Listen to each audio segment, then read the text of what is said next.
नमस्कार, मैं हूं आपके साथ रोहित। 5 राज्यों का चुनाव परिणाम आ चुका है और जनता ने बीजेपी को सर आंखों पर बिठाया। जनता के आशीर्वाद के अनुसार बीजेपी ने यूपी, उत्तराखंड, गोवा और मणिपुर में सरकार बनाई। इसी बीच अब लोकसभा चुनाव को लेकर बहस शुरू हो गई और भारत के नेताओं के भविष्य को लेकर चर्चाएं जोर पकड़ रही हैं। इसी बीच पीएम मोदी के सबसे बड़े आलोचक ने कहा है कि 2024 में मोदी को जीतने से कोई भी नहीं रोक सकता। जी हां, संयुक्त किसान मोर्चा के नेता योगेंद्र यादव ने चुनाव परिणामों पर अपनी पहली प्रतिक्रिया दी है।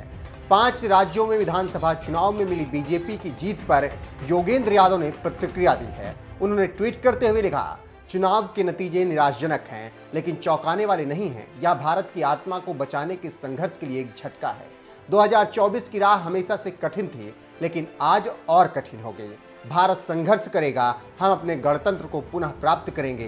तो आप समझ सकते हैं कि क्या कह रहे हैं मोदी के सबसे बड़े आलोचक माने जाने वाले योगेंद्र यादव। इसके साथ ही साथ योगेंद्र यादव ने वीडियो जारी कर अपनी बात रखी और ट्वीट किया। पहले आप वीडियो देखिए। साथियों, आज एक कड़वे सच का सामना करने का दिन है। चुनाव परिणाम मतलब जनादेश। आज उसी जनता के आदेश के सामने सर झुका के स्वीकार करने का दिन है कि हम हारे हैं। हम मतलब वो पार्टियां नहीं जिन्होंने चुनाव लड़े, जीते, हारे। हम मतलब किसान आंदोलन भी नहीं जिसने अपनी भूमिका जो कर सकते थे निभाई। हम मतलब आप और मैं, वो जो भगत सिंह की विरासत को जिंदा रखना चाहते हैं, बाबा साहब के संविधान के प्रति प्रतिबद्ध हैं, जो गांधी के सपनों का भारत चाहते हैं। हम लोग हारे हैं, किसी बाहरी के हाथों से नहीं, अपने ही लोगों के हाथ हारे हैं। इसमें बहाना बनाने की कोई जरूरत नहीं। इतने वोट आ गए, वोट शेयर बढ़ गया, ये सब झूठी दिलासा है। कोई एक और विकल्प खड़ा हो गया है, ये भी एक झूठी दिलासा है। हम नहीं जानते वो विकल्प क्या है, उसकी राजनीति क्या है। कोई बहानेबाजी का भी फायदा नहीं है, किसी और को दोष देने का फायदा नहीं है। ये पार्टी, वो नेता, उन सब लोगों को तो वो किया जो वो हमेशा करते हैं। आज अपने गिरेबान में झांकने का वक्त है। हमें कुछ करने की जरूरत है, हमें सबक सीखने का वक्त है।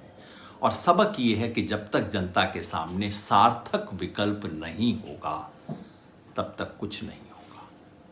जब तक जनता से जनता की भाषा में बात नहीं करेंगे, तब तक कुछ नहीं बदलेगा।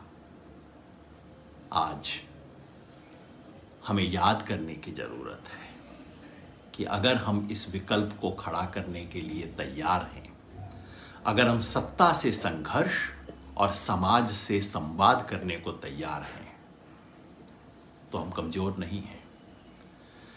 हमारे पास इस देश की मिट्टी है, इस देश की विरासत है। हम अकेले नहीं हैं, हम लड़ेंगे और जीतेंगे। इसके साथ ही साथ योगेंद्र यादव ने लिखा कि अगर हम सत्ता से संघर्ष और समाज से संवाद करने के लिए तैयार हैं, तो हम कमजोर नहीं हैं।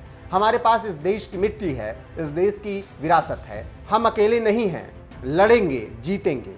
जानकारी देते चले कि उत्तर प्रदेश की 403 विधानसभा सीटों में बीजेपी ने जीत का परचम लहराया और पूर्ण बहुमत के साथ सत्ता में वापसी की।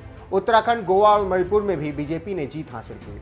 पंजाब में आम आदमी पार्टी ने इस कांग्रेस को सत्ता से बाहर का रास्ता दिखाकर सरकार बना ली।